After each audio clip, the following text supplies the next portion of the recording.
The Italian Hall Disaster.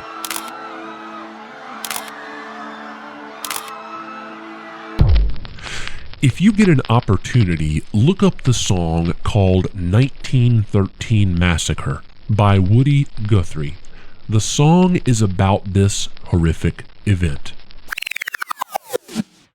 The Calumet and Hecla Mining Company, or C&H, was the single largest copper mining company in the copper country of northwest Michigan's Keweenaw Peninsula. In 1913, a strike that included all the C&H mines turned out to be one of the longest strikes that ever happened in copper country. The strike was called on July 23, 1913. The workers demanded a meeting with their employers about wages, hours, and working conditions.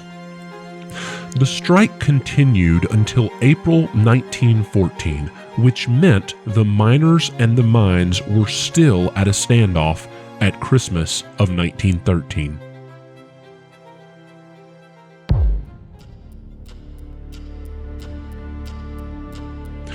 On Christmas Eve in 1913, hundreds of the striking miners and families had gathered for a Christmas party sponsored by the Ladies' Auxiliary. The party was being held at Calumet's Italian Hall on the second floor. The only way to get to the second floor was a steep stairway. There was also a poorly marked fire escape on the side of the building and ladders attached to the back of the building, which could only be reached by climbing out the windows. Everything was fine and everyone was having a great time until over 400 people had settled into the room. As everyone enjoyed the night, suddenly someone yelled, "Fire!" as a joke, even though there was no fire. Attendees immediately panicked and rushed for the thin set of stairs. As the large crowd pushed their way into the thin staircase, it became an ensuing stampede. People screamed as their husbands, their wives, and their children were crushed. 73 people, including 59 children, were killed.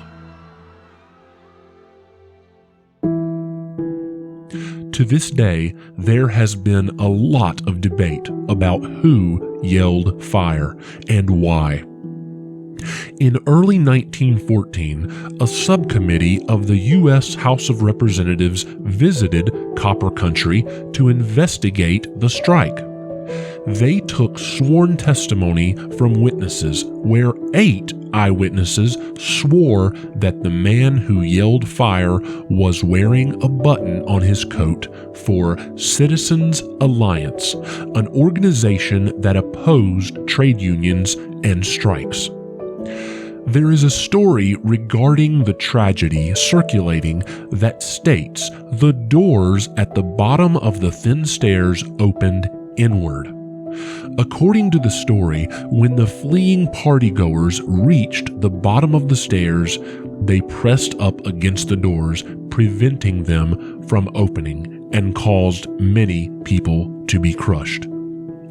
This is sadly a true story, and many have speculated how this could have been avoided.